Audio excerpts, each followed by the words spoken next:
গতকালকে এক কবিরাজের কাছে গেছিলাম।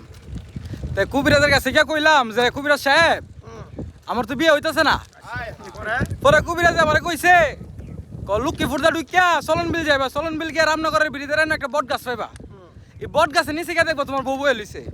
তাই আমি আজকে আমার সকল ভাই ব্রাদারকে নিয়ে এই বট গাছের তলে যাইতেছি।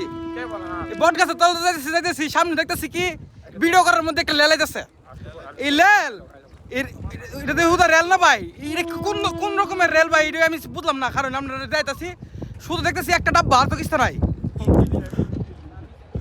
আরে না না না, এই যে যাইতেছে এটা কি গাড়ি, এটা কি গাড়ি?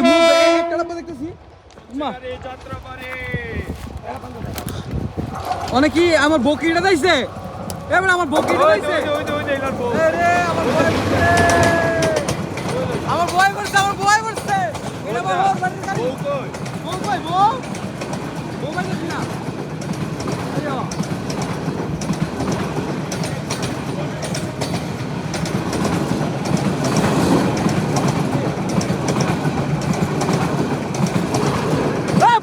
বইতেছে পিছে পিছে, এই পিছে বইতেছে পিছে পিছে।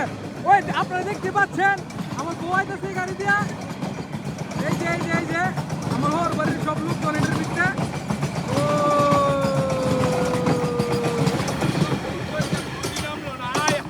বউ নামছে না ভাই, বউতি নাম নামছে। বউ কিনতে লেগে বট গাছের তলে আছে, বট গাছের তলে আছে। চলো যাই আমরা বট গাছের তলে।